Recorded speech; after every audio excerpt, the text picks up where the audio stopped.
On behalf of the Mershon Center's Recovering from Violence Research Cluster, we're pleased to welcome Dr. Stephanie Schwartz, an assistant professor in the Department of Political Science and International Relations at the University of Southern California. She will be discussing her book project on refugee return in local conflict following civil war. Thank you, Dr. Schwartz, for joining us and sharing your work, and thanks to the rest of you for joining us in the discussion. Dr. Schwartz is going to present for about 30 minutes, followed by an open discussion with the wider group. During the presentation, we ask that you double check that your mics are on mute, just in case we miss any unneeded distractions there. And to make things feel less virtual, please leave your cameras on if possible, just to make things feel a little more natural. During the discussion, we're going to use the raise hand function to indicate that you have a question or comment. And you can find this feature at the bottom of your screen by clicking on the reactions button. And then I will call on you directly to raise your question or comment. The chat feature is also live, so if you have any questions or comments or have any issues, you can reach out directly to me via the chat function. And with that, I will hand it over to you, Dr. Schwartz, for your presentation. Thanks so much, Trey, and thanks to everyone at the Mershon Center for having me. I'm going to go ahead and sort of seamlessly share my screen here, I'm sure. Can everyone see my slides? Yep, wonderful. So yeah, I'm just really excited to be here today and to share with you some of the findings from my book project. The book manuscript is almost ready to go out for review, but I'm excited to hear everyone's feedback, and certainly there's lots of room for continuing to work on it.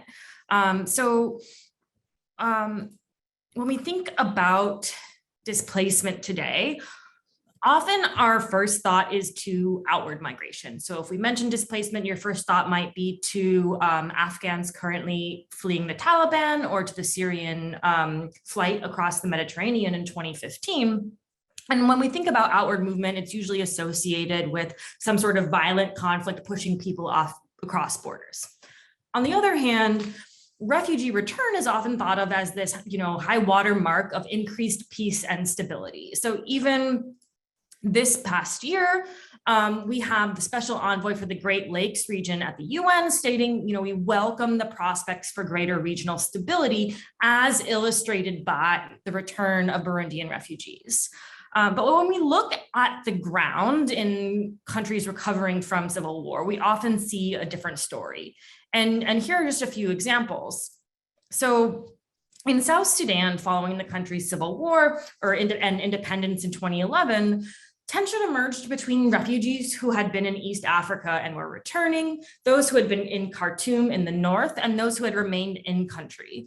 And these tensions manifest in everything from competition for government jobs to marking the dividing lines of youth gangs in the streets of Juba, the capital. In Iraq in 2008 and 2009, the government was actively trying to encourage people to return home. And many of these returning families often faced a violent backlash in their home communities and were actually forced to flee again. So here we have refugee return leading to repeat displacement.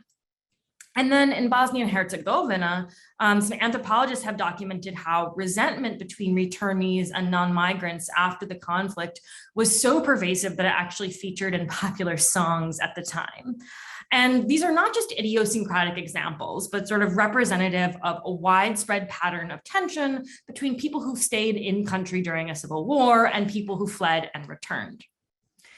And so there's this disconnect between this understanding of, why is refugee return, which we normally consider this sign of increased peace and stability, so frequently associated with conflict. And more specifically, my book asks, how does refugee return lead to conflict? So I'm particularly interested in this process through which a common phenomenon arises. And then as well as trying to understand why these tensions manifest in such different forms and to different degrees as we saw in the previous example. And understanding how refugee return leads to conflict is made all the more important considering that voluntary refugee return is the international community's preferred solution to displacement crises. So the UN operates on this 3 durable solutions framework.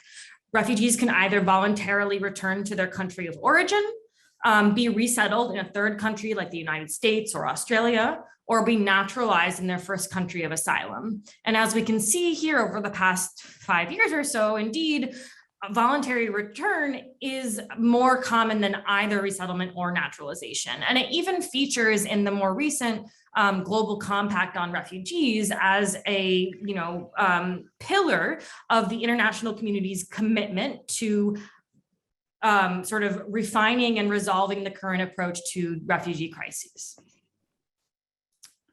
So now that I've explained a bit of the puzzle that motivated the book and the research question, what I'm going to do in the next 25 minutes or so is discuss a little bit about what we already know about the linkages between displacement, conflict, and peace building. And then I'm going to present the theory I offer in the book on return, migration, and conflict. And just as a preview, I'm going to argue that refugee return actually creates new identity categories and divisions, which interact with institutions in the countries of origin and then affect future behavior.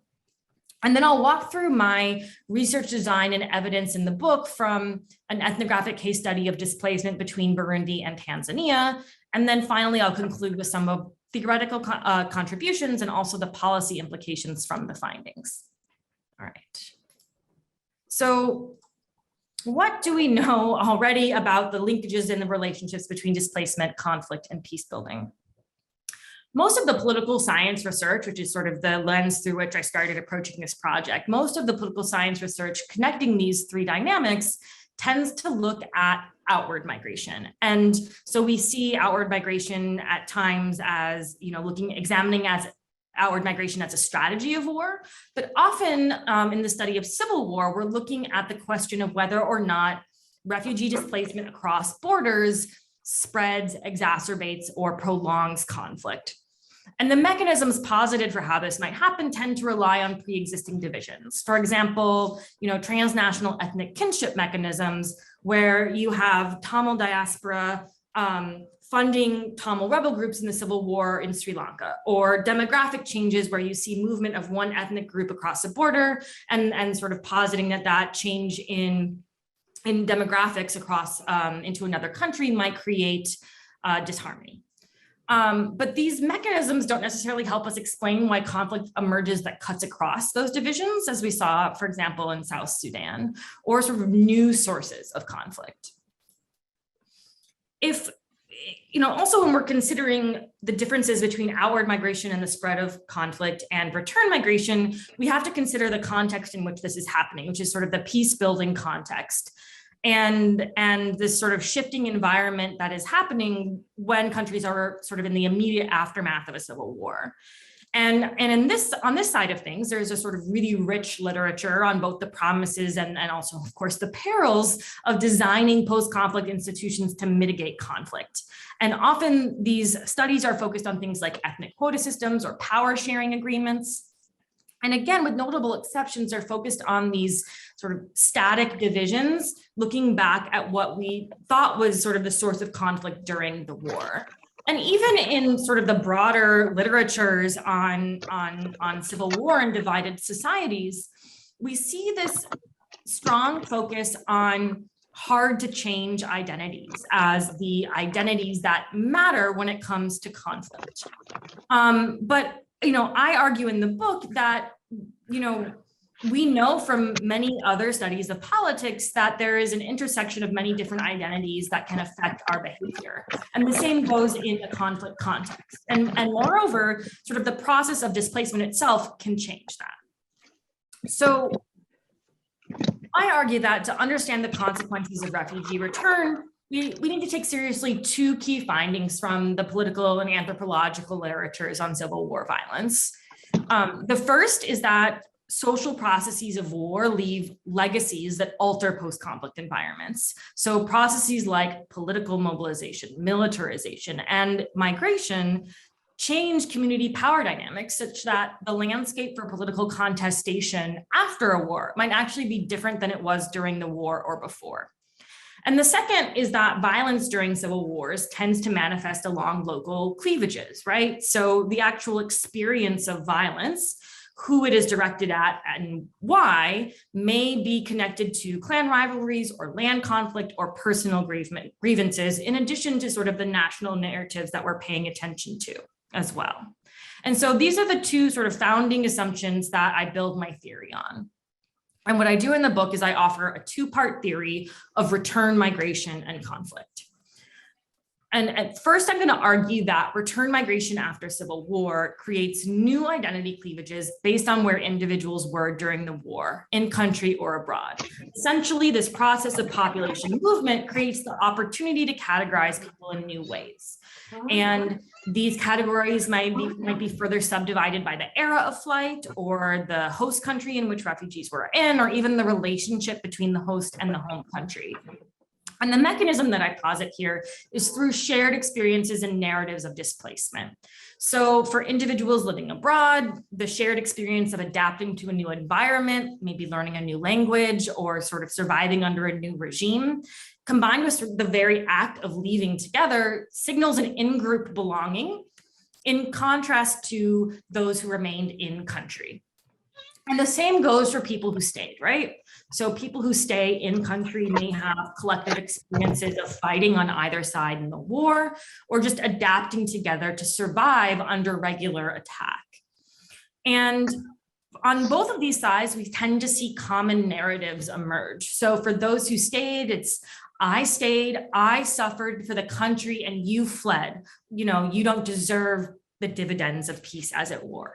Or for those who are returning, you know, I was forced to leave my home. I didn't want to go. I suffered. And now that I'm back, I want to contribute to my country and be a part of my home country. And so in the second part of my theory, I'm going to argue that these new group categories are going to harden or become stickier and lead to conflict when institutions create differential outcomes for individuals based on their migration history. And I know that's complicated and a lot, so let me just break it down a little bit. By institutions, I mean any set of informal or formal rules and practices. We can talk a bit more in the Q&A if I should be talking about institutions or practices more generally. It's something I'm certainly considering. And this could be laws governing land and property rights. And often because we're talking about displacement from territory, land is going to be a big issue. But it could also be the national language law, the education system, access to visa and citizenship, any number of things. And I imagine this to be sort of an endogenous interaction where as an individual begins to believe or perceive that their position in society is connected to their displacement history, they're going to adjust their future political and social behavior accordingly. So for example, if I'm returning from South Sudan to South Sudan from Khartoum, and I see that because I speak Arabic, I can't get a government job, I might feel discriminated against because of my displacement history. And then as a result, I may be more likely to self-identify as a returnee from Khartoum and see myself in competition or conflict with others who don't have my same displacement history.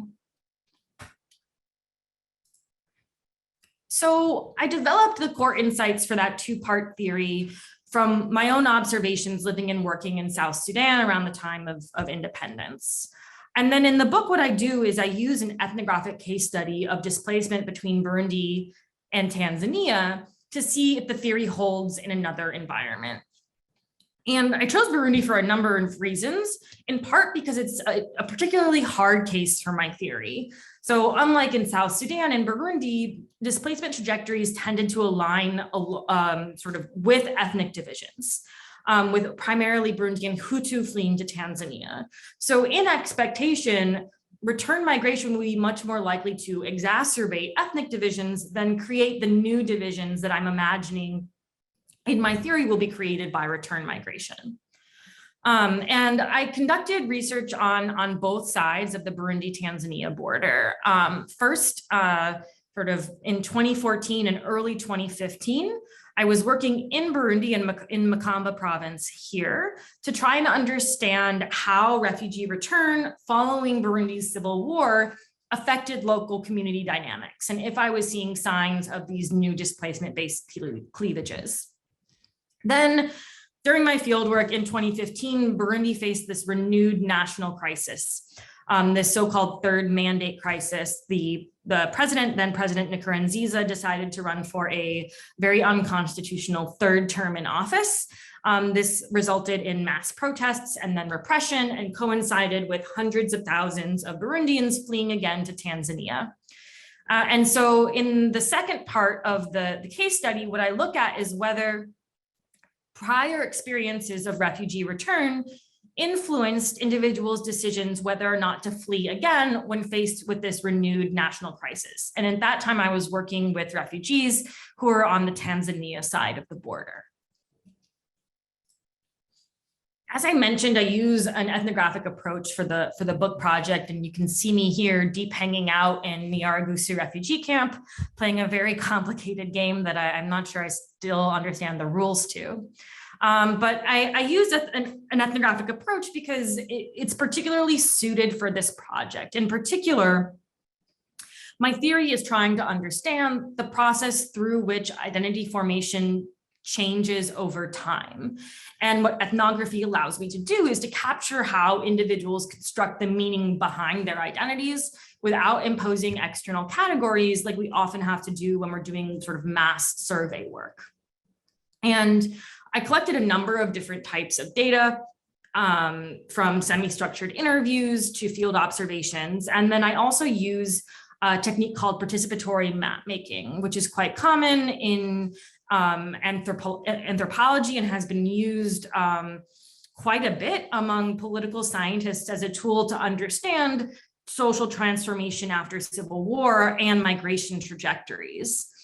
And so for my purposes, the way I used the maps was I worked with small groups of informants, and I would ask them to draw two maps of their community, one before the war in Burundi and one of their community in Burundi after the war. And I was less interested in the outcome of the maps as I was in the discussion creating the maps.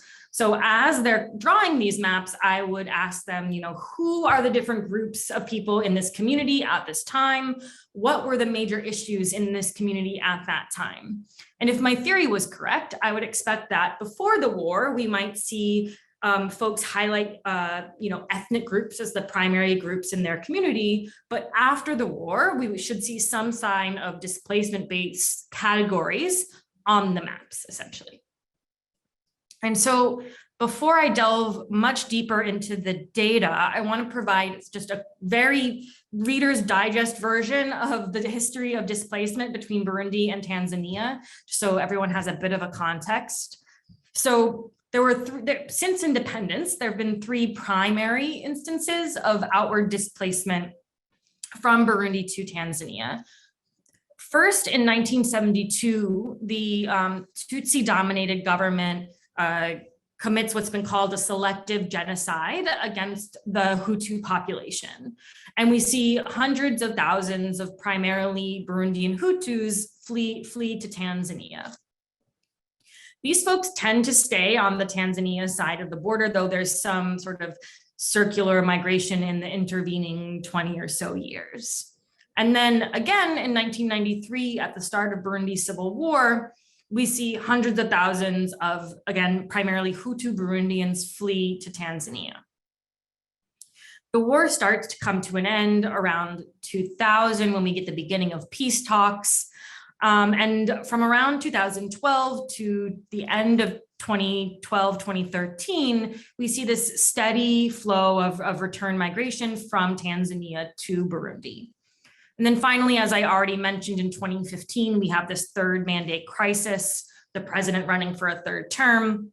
And this coincides with another hundreds of thousands of Burundians fleeing to Tanzania and elsewhere in the region.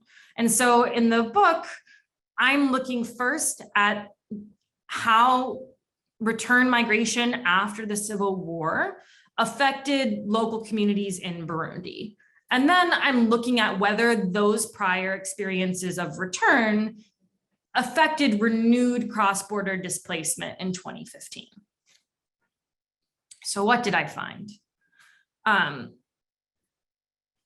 excuse me. Yeah, so I find that return migration did create new and often violent local divisions between repatriés or returnees and resident or stayees. How do I know this? I know this for a number of reasons. First, in my interviews and observations, people are using different labels to categorize these new identity groups. So in addition to the French repatrié and resident, we have Kirundi, which is the national language of Burundi. We have Abasangwa, those who are here and welcome others, and Abahungutse, those who are returning. But it wasn't just sort of descriptive categories. We also have nicknames that were often sort of derisive. So one of the most common was Sambini Nambili, which is Swahili, the national language of Tanzania, and means 1972, or 72. So it's this sort of underhanded dig at Burundians returning for Tanzania by using the Swahili and kind of reiterating this narrative that they're not truly Burundian. And then another of these derisive nicknames was calling returnees the UN. There is a narrative that, many of the returnees, especially who were coming from who had fled in 1993, were dependent on the UN, that they returned on buses with the UN logo on them. And so they would derisively call them sort of citizens of the UN.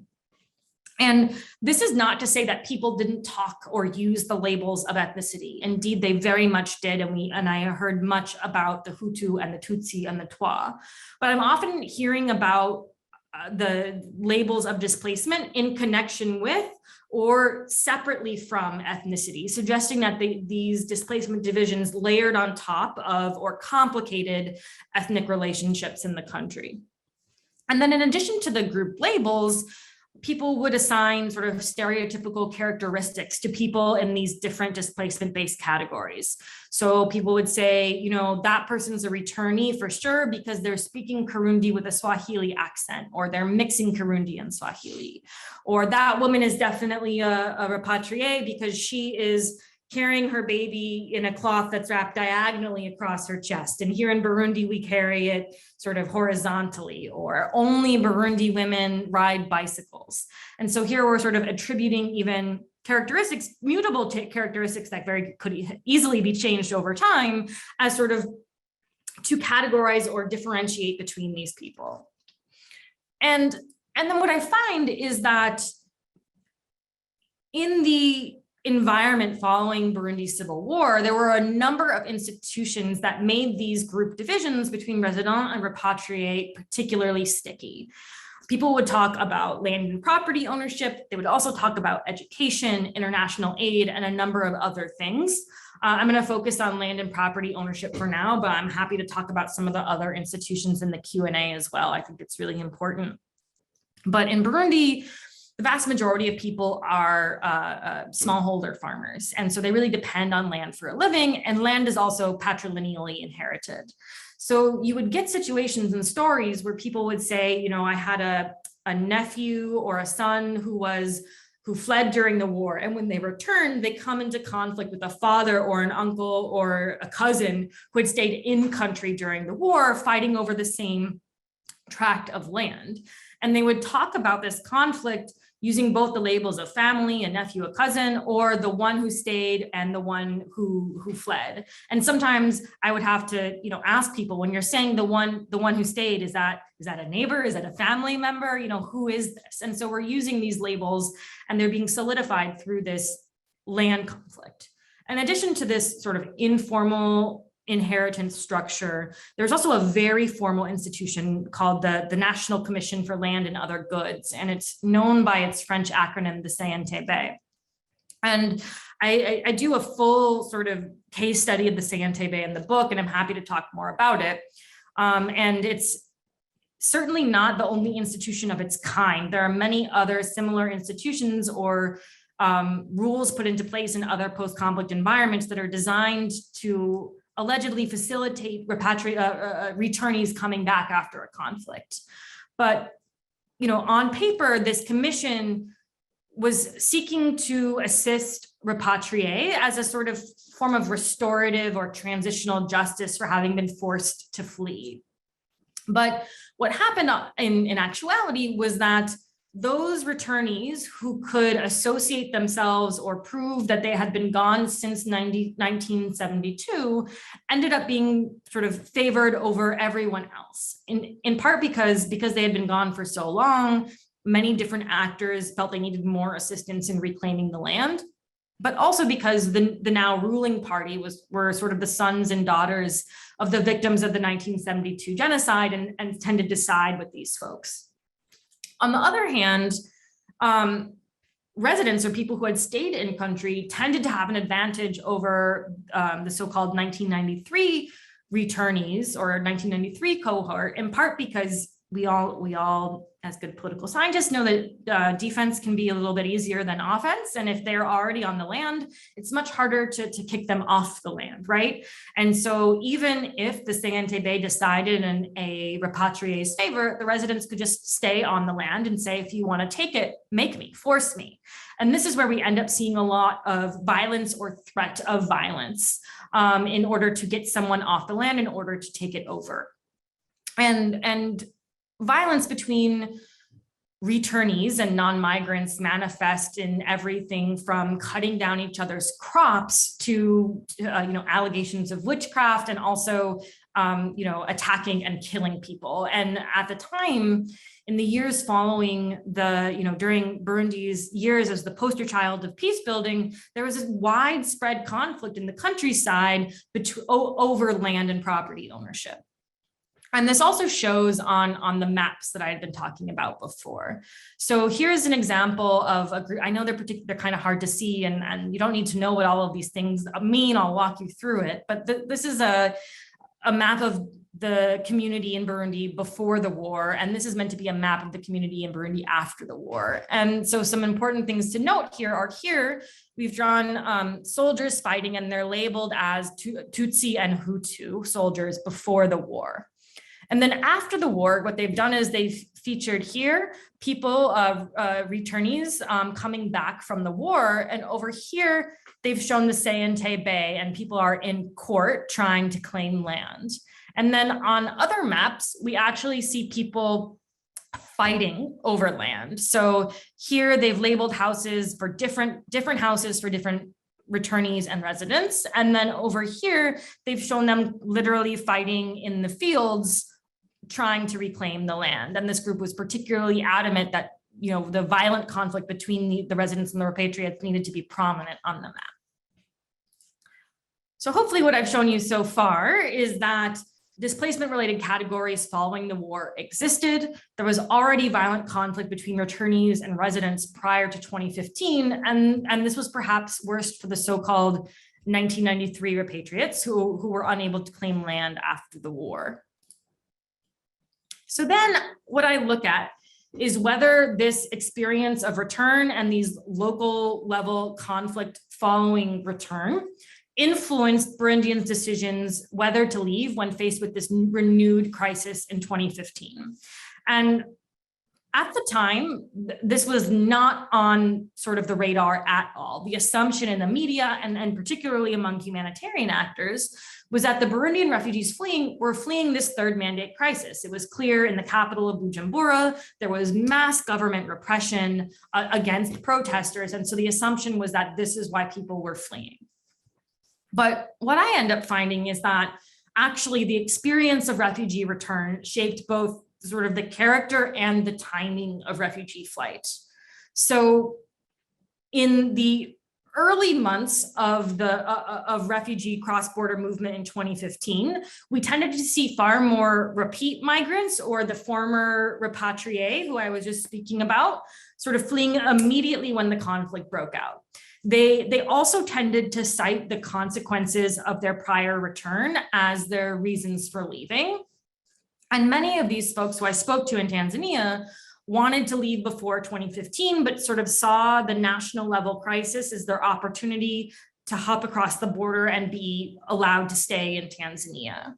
And so we see people saying, I left early because of the problems I told you about. They were after my land, or someone citing the CNTB directly, saying the CNTB could say, hey, repatriates take the land, but then the resident can come back and kill you and your family. And that's why I left. And then later on, as the 2015 third mandate crisis sort of continued, is when we tended to see more first-time migrants or former residents appearing in Tanzania. And these refugees tended to cite the national level violence or sort of a generalized fear of war as their primary reason for leaving. And many sort of stayed as long as possible in Burundi until the violence directly touched them. And so someone would explain, you see what the ruling party's already done to me. He had been sort of attacked. And I was told with this insecurity that they were coming to kill me. And that's why I fled. Or someone explained to me, they only kill because of political party. And if you don't join the party, you're against them. And that's why I fled. In the end, most refugees cited some sort of combination of these two reasons for leaving, of the local consequences of return and national political issues. And so, the ones who were after my land were also in the ruling party, or because of this national level chaos of the demonstrations, we thought that the person that I already was in a land conflict with would take the opportunity and sort of finally make good on their threats to kill my husband. I ended up with about 70% of the interviewees who I spoke to in Tanzania citing these local consequences of return, either alone or in tandem, as among their primary reasons for leaving. And so,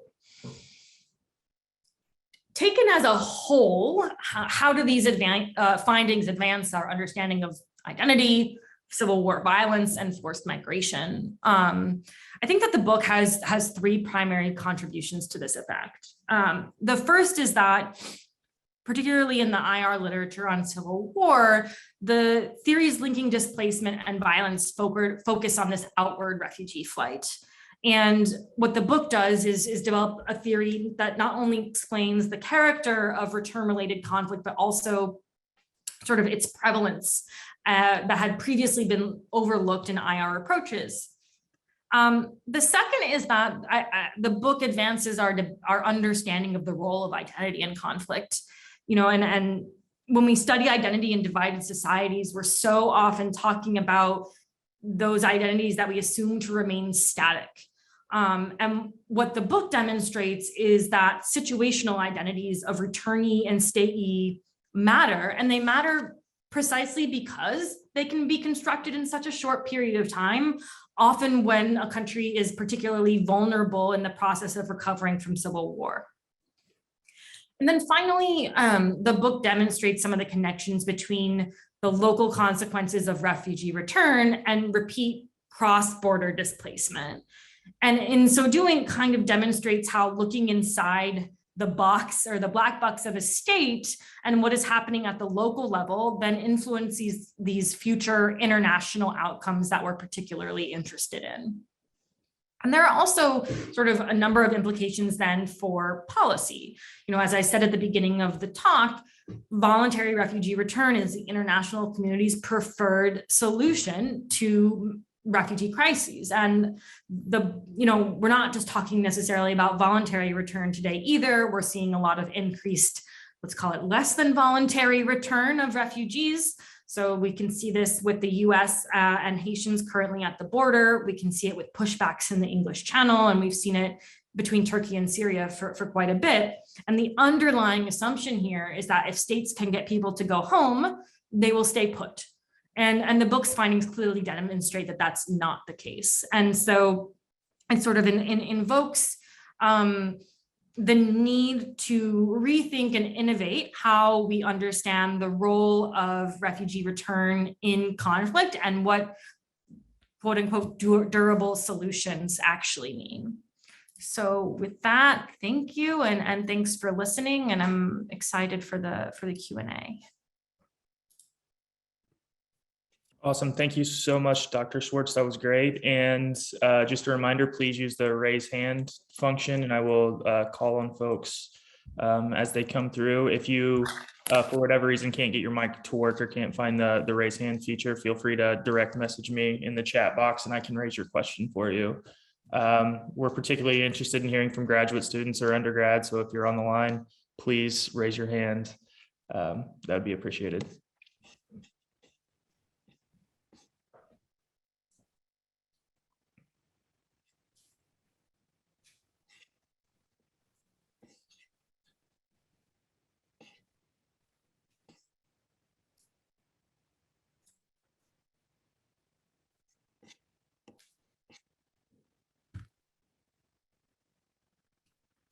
Yeah, Barbara, thank you. Sure, I'll kick us off. Thank you so much. I really enjoyed your presentation. I actually had two questions, if that's okay. My first question was whether you would expect that sort of the effect that you're finding would be conditional on how much discretion the people fleeing had. So whether that felt like a personal choice that they made versus like, everyone in the village just had to go. So if you'd expect those conflicts to look a little different or perhaps find a different effect there, I'd be curious about that.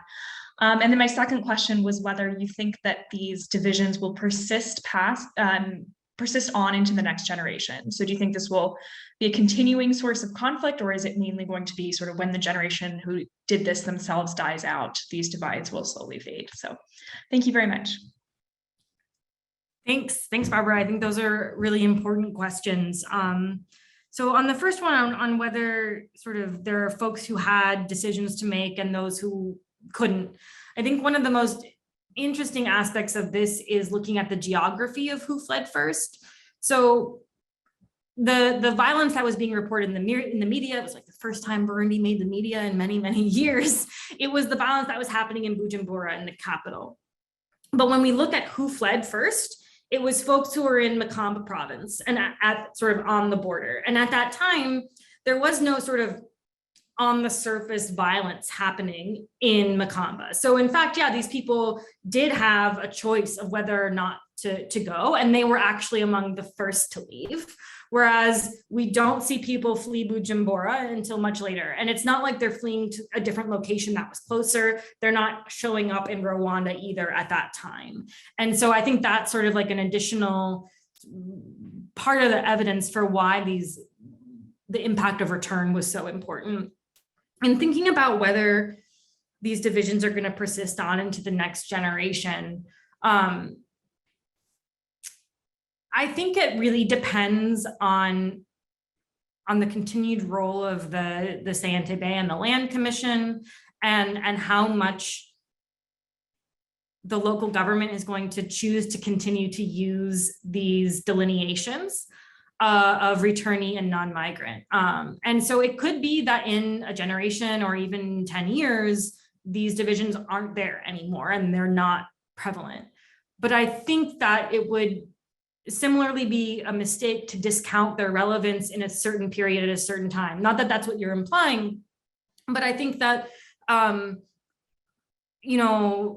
understanding how changes in identity, even for a short period, affect political violence is important to acknowledge in the time that it's happening.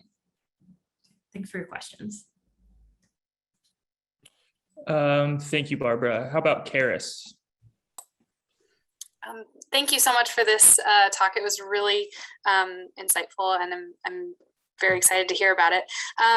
So my question is somewhat related to Barbara's final question, but I'm interested in how these the divisions, if they persist across space. I mean, you said that these groups, they were like the returnees and the residents were both on the Burundi side, and then after the 2015 migration, they were both on the Tanzanian side. So I was wondering if the identities, if you noticed any persistence of the identities, in the refugee camps in Tanzania, or if it really depends on that institutional support of the CNTB. So I think, I was there like right as people were moving. And so I did see a couple particular instances where somebody would tell me that the person that they had a land conflict with was actually ended up in another part of the camp, and they were really worried about being so close to them. On the other hand, sort of earlier on in the conflict, the people who fled, most of whom were repatriés, would say that they were really scared about the proximity to the border, because the person who they had a land conflict with, who was still in Burundi, could send someone across the border to kill them, basically, so that they wouldn't come back and be able to reclaim the land. And this fear actually among the refugees was initially pretty much discounted by the humanitarian organizations as sort of like, you know, reflections of trauma and fear in general and things like this. And it wasn't until there was an actual incident where someone came across the border and tried to kill someone and someone was injured that the UN started taking these issues seriously. And so I think there is still sort of the remnants and important dynamics of these divisions after the repeat migration. But I think it's going to change. I think that's sort of the moral of the story here, is that it is likely to change depending on future dynamics moving forward, both in terms of like the current political dynamics in Burundi and also future movement across the border. But yeah, I think it's a really important question. Thank you. Thanks, Karis. And Amy? Thank you. My question actually builds on the last question. My larger question is whether your methods allowed you to look at presumptions of suspicion rather than factual suspicion. I know the land claim would be an actual motivation for suspicion. I'm asking about this because a colleague of mine, Eric Nyatunga, whose parents are Hutu and Tutsi, who's from Burundi, has spoken a lot about both in refugee camps and when he was in Burundi, being suspected of being a spy for the other group. And he wasn't. I mean, he's now a professor at the University of Johannesburg, where he's working on diplomacy. But it was impossible to hold that stance. So this suspected violation, which carried through in the refugee camps as well. He had to leave several times. He had to leave refugee camps because he was suspected of being a spy for whichever group was there, was part of what was motivating violence. And so I wonder if you would speak to, first of all, the question of whether you too found that there was a presumption not based on fact, and second, the fact that your methods allowed you to get to some of that. Yeah, absolutely. So, and I appreciate you bringing up the question, because it's not often I get to talk about sort of perceptions versus reality among American political science that loves to focus on sort of positivism. But what I am getting at primarily in the data is perception. I don't know, perhaps suspicion is another way to frame it, but I was interested particularly in understanding how people believed the conflicts that were affecting them or the dynamics in their community were structured. And in some ways I could observe that by, you know, being in the community and sort of triangulating from the other observations.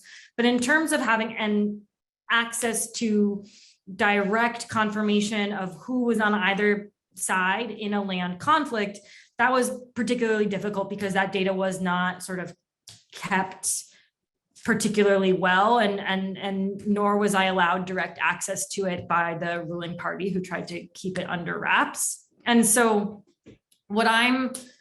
the data that I am describing is about land conflicts that actually happened, but it's about the perception of why they occurred in a sort of very Liane Fuji style understanding of an interpretation of the event. And in addition to sort of the perception of the dividing line being returnee and stayee, I also had a lot of people who returned tell me that they were suspected of being members of the opposition because they returned later than others. And so if you returned earlier than other people, then that meant you supported the ruling party, or there was a suspicion to that effect. And if you returned later, then you were suspected of supporting an opposition. And many of them would tell me, I have nothing to do with that. That's not me. I'm just, a citizen, and I try not to, or many people say, I'm religious, I don't pay attention to politics. But certainly the suspicion was there and the assumption was there. And Adam Lichtenheld actually has a really interesting piece that came out, I think it's 2020 or 2021 in IO, about how the government in Syria actually used displacement as a litmus test to try and understand what side people were on. But again, it's based on assumption and suspicion. So if you fled to this area, we assume that you're with us. And if you fled to this area, we presume or suspect that you are against us. But it's entirely perspective and suspicion that might not be based in reality. Thank you. Your question. Terrific talk. Thank you. Thanks, Amy. Sticking on the topic of the land conflict, I'm curious if off the top of your head, you can think of cases where the policy is, or there's sort of a better solution, or is anybody getting this issue correct around the world? Because when you dig into this literature, it's pretty disheartening. So like, is anybody getting this right? And if not, what would be sort of the direction you would like to see the policy world go to get the land-related conflict in post-conflict settings right, if you want to put it that way? Sure, yeah. So the example that comes to mind is in Bosnia. Whenever I talked about this with Michael Doyle at Columbia, he would tell me about a mayor in Bosnia who sort of proactively looked at apartment leasing and rules for getting one's apartment or domicile back, and sort of got ahead of the grain and was able to mitigate against some of this conflict. And so I think this is really important because it is precisely about this intervening institution, where we could see the institution exacerbating the issue, but we can also see it mitigating against by being sort of proactive and anticipating the problem, and then being flexible and changing the rules. So I think there's sort of, to answer the second part of your question, in terms of what can we do, I think there's one aspect of this that's about listening and flexibility. And this is something that, if we read Severino Tessera's work, is like particularly hard for the peace building world to do, to listen to the local community and then quickly update and change what they're doing, because some of these rules are, like the CNTB, are explicitly designed in a certain way, but other things like the international community's local hiring practices in South Sudan, where we're balancing against ethnicity, but what that actually means is we're hiring all English speakers from East Africa and unintentionally exacerbating competition between East Africans and Khartoumers. And so the ability to listen and then change those practices would be really important in not creating further stickiness.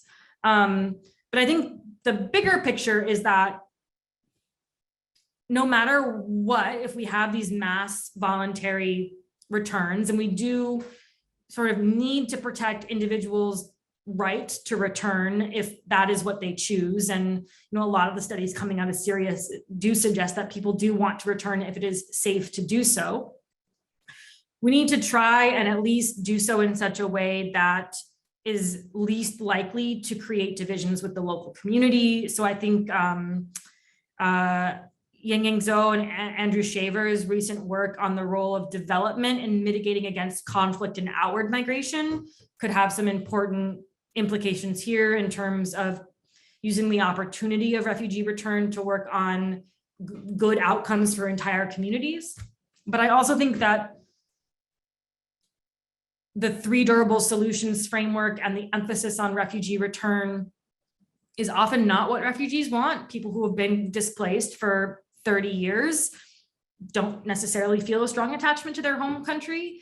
And so we need solutions that embrace mobility instead, and thinking about durability, not necessarily as immobility, but as facilitating the ability to work and live and be safe across a region. And so we can think about in Colombia, for example, and in the other precursor countries, migrants are allowed sort of temporary residency and work permits.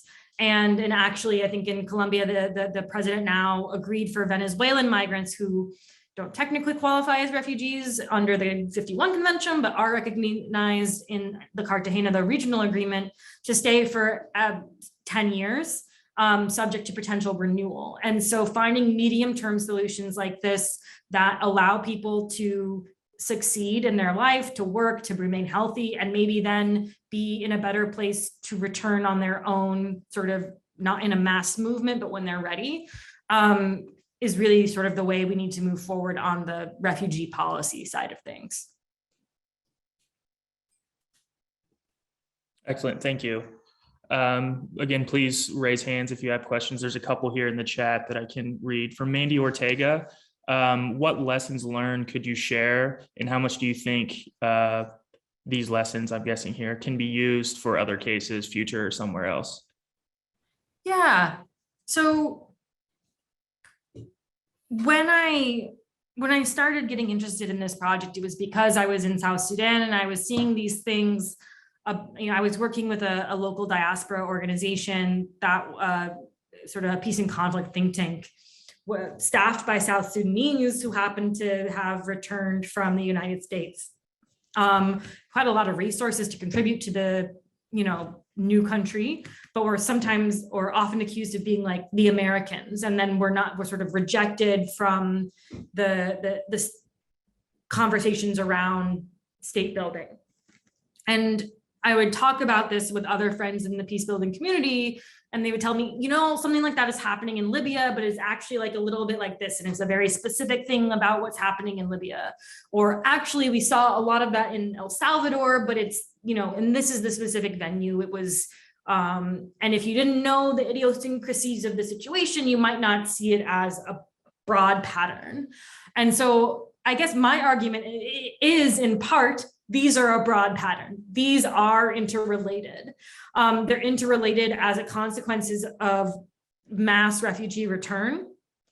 And then the reason that we think that they're idiosyncratic is because of this interaction with institutions in the local environment that makes this conflict pop up in competition for government jobs, or violent land conflict, or something else. And so I do think that the theory is broadly generalizable. I think, there are certain scope conditions. I think that sort of mass return, sort of a critical mass of people moving at the same time, is much more likely to create these sort of identity divisions than sort of much either slower or individual, quote unquote, diaspora returnees kind of piecemeal.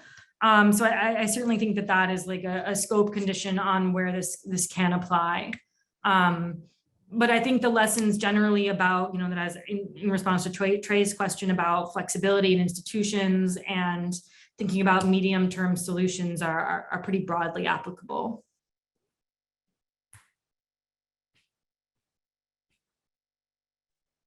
In your talk, you highlighted the role of the informal land tenure as a source of the land conflict. What were the other major sources of conflict that you highlight in the book project that are unrelated to land conflict? Could you speak on those? Yeah, definitely. And I try and bring these out in the book project in part also is because I'm not able to address them in the article.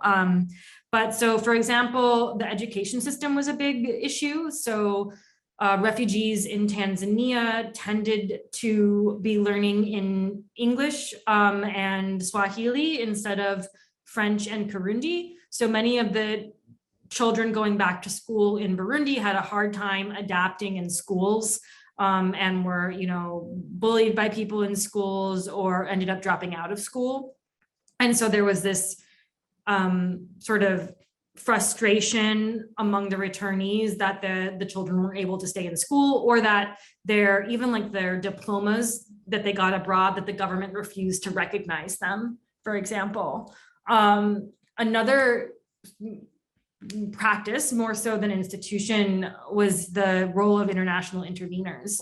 So this terminology of the 1972s and the 1973s was taken on by the international community as a way to delineate people who were returning from a certain area in Tanzania that was primarily settled by folks in 1972. It's the area that Lisa Malki talks about in her book, Purity in Exile, versus folks who are returning from a different refugee camp. I guess it was like this on the map, actually, a different refugee camp where folks who fled in 1993 were housed. In actuality, this label of 72 versus 93 is a misnomer. Many of the folks who were in the 1993 group had fled in 72, returned to Burundi, and were forced to flee again, right? And that's how they ended up in the 93 group. And this sort of shorthand that the international community used as a heuristic for who needed more help and to delineate between sort of beneficiaries ended up being this very important dividing line that also conveniently worked for the ruling party to latch onto and to reiterate those narratives in the international community about who needed more help, happened to serve their political service purposes as well. And so in this sense, it's this informal practice from the international community that is actually, that was seemingly neutral, that ended up exacerbating things, but also ended up leading to the international community not really seeing what was happening with many of the so-called 1993 cohort. A lot of people told me, they were only gone for 20 years, such a short period of time, only gone for 20 years. And so many of them were able to reclaim their land and there wasn't a problem. And that was the narrative assigned by the international community to this group. When in actuality, when I came sort of several years after the return migration initially had taken place, those of this cohort who hadn't found land were having a very, very hard time and ended up being sort of the worst of the worst in terms of their immediate situation.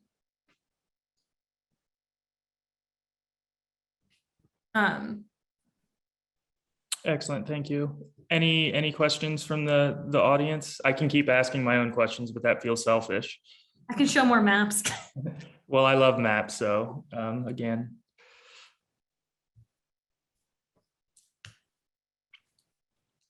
How about, so you mentioned that you have a chapter dedicated to the Sayente, is that correct? Can you? Yeah.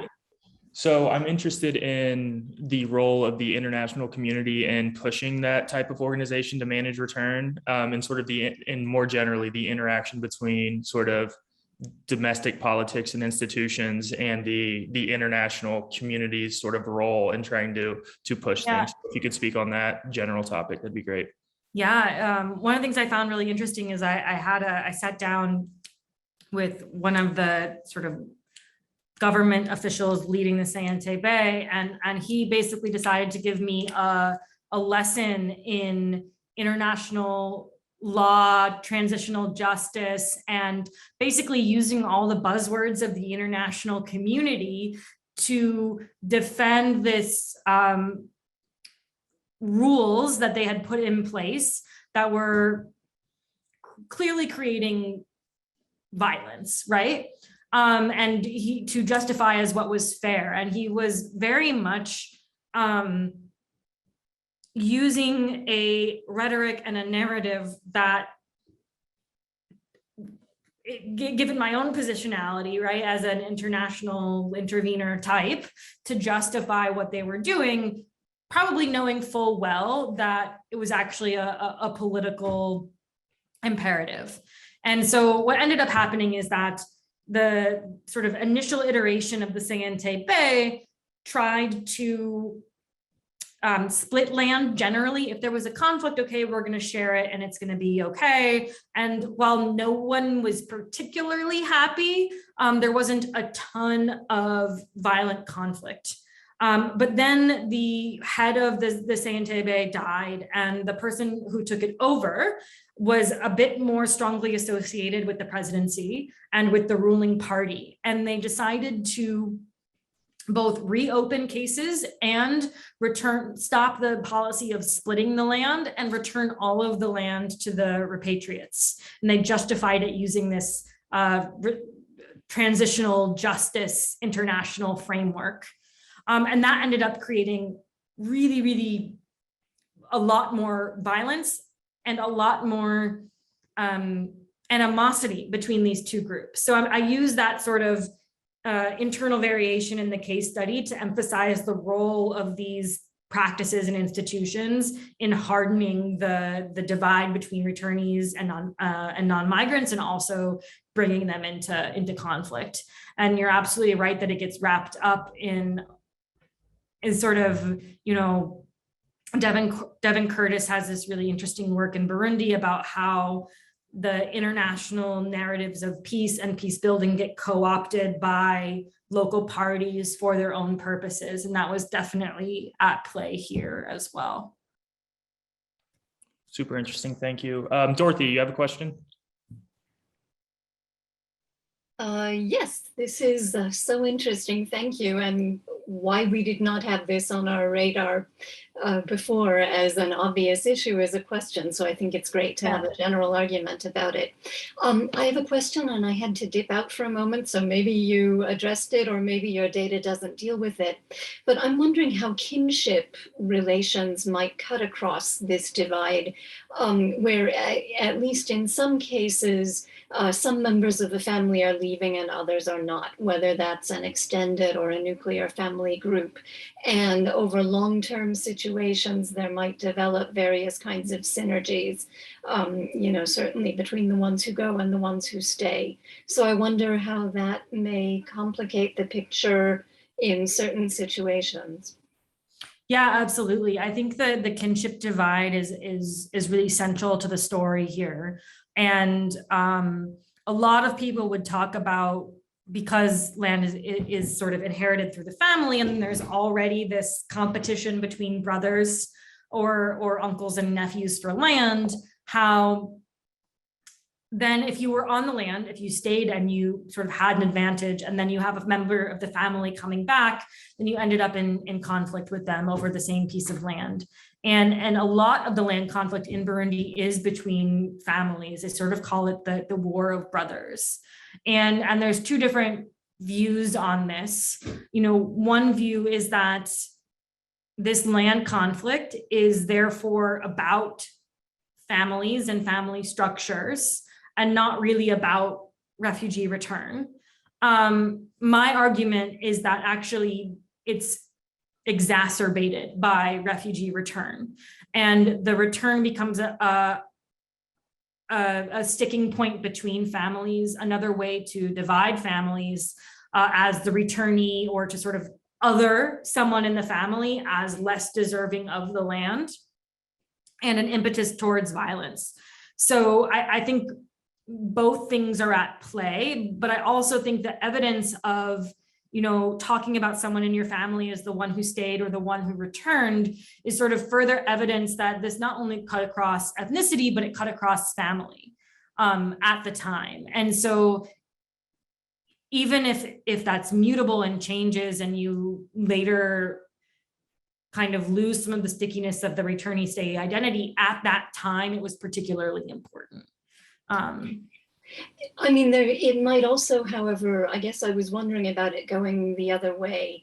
In inheritance situations where you have, at least among relatively wealthy members of a community, you have kind of different strategies between the one who inherits the land and the one who goes off to the city and becomes a professional. That might also be the kind of person who's likely to be involved in politics and likely to have to depart, but they, in an exile situation, might acquire resources that would be useful back home in such a way that there could be cooperation or complementarity across that divide. Yeah, I think that's a really interesting point, and certainly something that I would like to look into in other contexts, as you suggest. In the Burundian context, because 85% of Burundians are farmers, there was a strong desire on generally all members of the family to be able to retain some aspect of the land. But I think that's a really interesting dynamic that could sort of affect the trajectory of the theory in other societies. And I need to look into it a little bit further, but yeah, thank you so much. And how about Sean? How you doing, folks? I'm Sean from Northern Ireland. In the early 1970s, we had the largest displacement of people through conflict since the Second World War in Europe. And then in the 1990s, that honor was overtaken by people in the Balkans. And we all know what happened there. I spent a lot of time in the Balkans and do a lot of peace building work in Northern Ireland and the Balkans. And everything you're talking about, I can see it in real life at the minute in the Balkans. And the Balkans is very complicated, obviously. So lots of observations. But my own wife's family, they were refugees twice. They were returnees and all that sort of stuff in the Balkans. And they returned to an area that was populated by people who were displaced actually by the Bosnian War because of ethnic connections between Croats and Croatia and Bosnia and all that sort of stuff. And some of the stuff you're talking about, it all rings sense. My question is, being a returnee is often very different if you're a returnee on the losing side as opposed to a returnee on the winning side. So do you want to maybe say something about that? Because that's something that I see all the time. So, and thank you.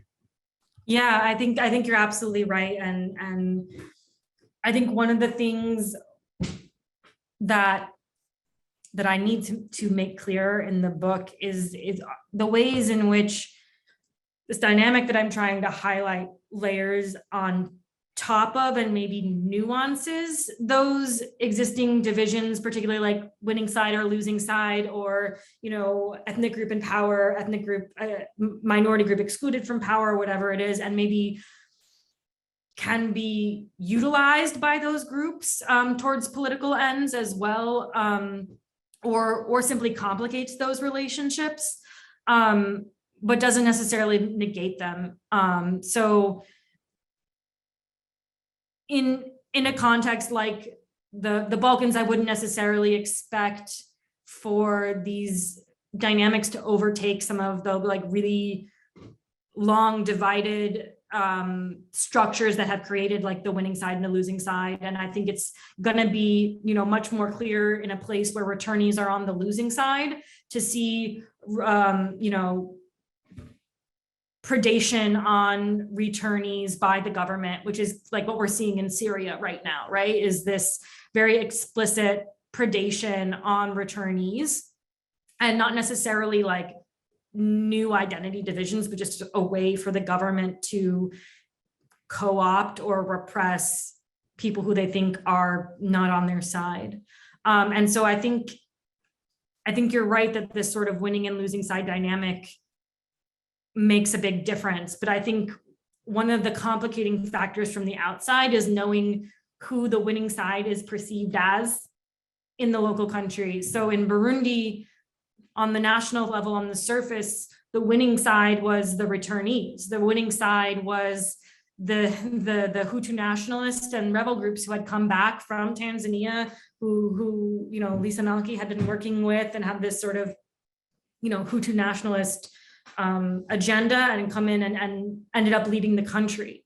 But then, you know, looking deeper into the local dynamics on the ground, they weren't the only returnees, right? And those dynamics were actually quite nuanced. And so I think one thing to be careful of then is having that sort of local check and understanding of what it means to be on the winning side and how that might be actually endogenous to or related to the displacement process. Which is a complicated answer to a complicated question. I hope it speaks it to a little bit. No, that's perfect. And just quickly, the Croatians after the war deemed that the Croatian Serbs, not the Bosnian Serbs or the Serbians, but the Croatian Serbs were the agitators and therefore weren't entitled to property being repaired, weren't entitled to state grants, etc., etc., etc. And yet Bosnians who were Croats, who came to Croatia for the first time, were deemed to be Croatians. And so therefore they got rehoused, they got housing fixed, they got land given to them, etc., etc., etc., etc. So it all goes back to exactly what you say, but it's also very localized. That's so interesting. I would love to speak about it further. We also see similar dynamics in Rwanda, where you have sort of a Tutsi group coming back into power, but only the returnees. And if you were a Tutsi stayee who survived the genocide, you're seen as part of the enemy, actually, because you stayed, but you survived, so that must mean something. So it actually does, we see kind of like similar divisions. Excellent. Thank you, Sean. Terry. Hey, thanks, Stephanie. Just two quick questions. One, there may not be quick, but I wonder if you could tell us a little bit about what you're seeing, these land conflicts in particular, how they're impacting women, and some of the protections that are hopefully evolving in the last several years in particular. And then secondly, I'm not sure if you were able to observe kind of traditional or Bishinganai type practices or hill councils, their effectiveness in dispute resolution. If you were able to observe any of that, because the access to justice in a place where the state's going to be weak, they're going to need to rely on these mechanisms. So there's always concern then about fairness. So I'm just curious if you were able to make any observations or saw any of those kinds of practices during your field research. Yeah, absolutely. One of the things I noticed in particular is that while there had been this emphasis on the opportunity to use sort of the local traditional justice practices at the sort of immediate end of the war in 2005, by the time that the Entebbe has become institutionalized, those groups were really pushed aside. And people would say, you know, oh yeah, we used to consider them, and maybe they still come and like assist the Entebbe or like accompany them as they come out and look at the land conflicts, but really these new institutions had taken over and pushed aside much of the traditional practices, and I think certainly to the detriment of what was going on. Though I'm loath to sort of like over fetishize the role of local and traditional practices and fairness as well. But it certainly was clear that they had been pushed aside in this process. But by the time I got there in 2014, just sort of like after the heyday of when people were paying attention to return.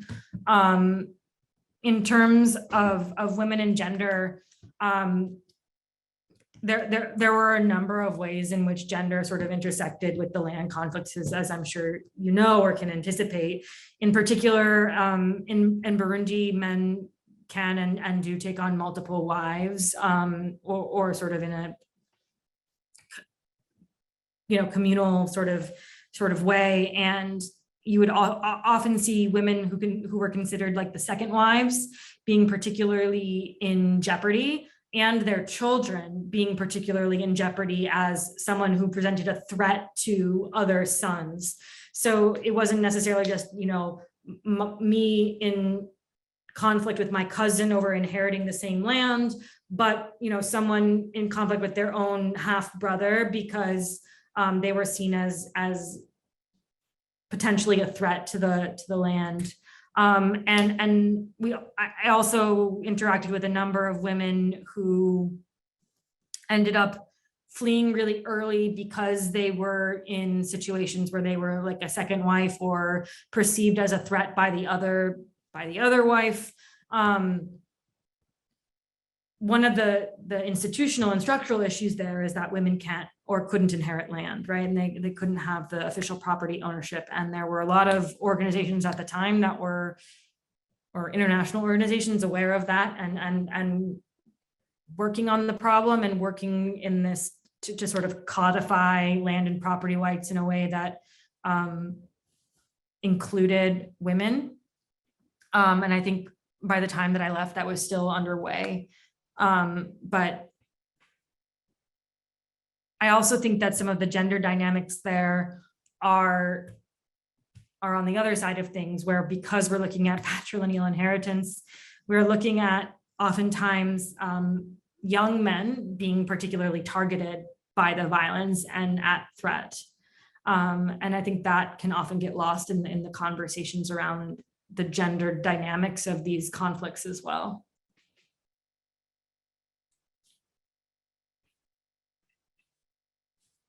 Excellent. Thank you, Terry. We're coming up to 1:15 here, so I'll ask one final question unless anybody wants to jump in while I'm asking. And I'm curious, you sort of opened the motivation for this theoretically as built on your experience in Southern Sudan, I believe. And I'm curious as to, did you change your mind from your original perspective at all? So what did you have wrong going in, and what did you learn, and how did you update your sort of original perspective going in? Yeah. Well, this was originally like sort of much broader. I was interested in many different forms of return, including sort of elite, quote unquote, diasporic return, which is what I had been sort of involved in part in South Sudan, about sort of the role of who gets to have a seat at the table and sort of a particular position of power when considering like the trajectory of a country in the aftermath of civil war. And for a variety of purposes, if not only because it started out as a doctoral dissertation where I needed to narrow instead of expand, I really focused on non-elite and mass repatriation, in part because the studies that we do have of return tend to focus on the elite level, in part because it's a bit easier to access those stories and document them. And we have much less in the political science literature that is looking at non-elite return as a dynamic. And also because it's the majority of return, right? The majority of refugee returnees are non-elite. And so I think my own ideas of sort of the scope of this changed over time, and really focusing on non-elite actors. I had planned to do this project in South Sudan actually, but what happened was South Sudan went to war and there wasn't likely to be a lot of returnees who stuck around. And for various ethical reasons and for my own safety, and because I did want to really study return, I thought I'll go to this really stable country, Burundi, and go and study return there. And of course, the best laid plans, but it ended up, I think, being a really terrible outcome for Burundi and for myself, though I got to witness some of the like future impact of this return dynamic, something that I had been thinking about as really in the context of peace building within a country. And so I think where my mind has sort of changed over time is not just about the peace building within a country civil war dynamics, but actually the ramifications on a much on the different question of forced migration as a problem in society today, and the role of refugee repatriation in sort of the global governance of asylum. And so that's kind of where I think some of the most interesting dynamics are at play, and sort of the regionalization of displacement as well. Yeah. Awesome. That's I think that speaks to the messy path that field work can tend to take a research project. So this is good advice and a good story to end for the graduate students on the call. And with that, I'll bring things to a close, and thank you so much for presenting and leading this discussion. Greatly appreciate it. And I encourage everybody on the call to check out her paper in international security. I believe it's called Home Again. Either way, it's an incredible paper, and you should all read it and look out for her book, hopefully forthcoming in the next couple of years. Fingers crossed. Absolutely. Fingers crossed. And thank you, Trey, for organizing, and thanks everyone for the amazing comments and participation. I really appreciate it, and hope to continue the conversation with some of you as well. Excellent. Thanks again. And thanks everybody for joining us. Bye-bye.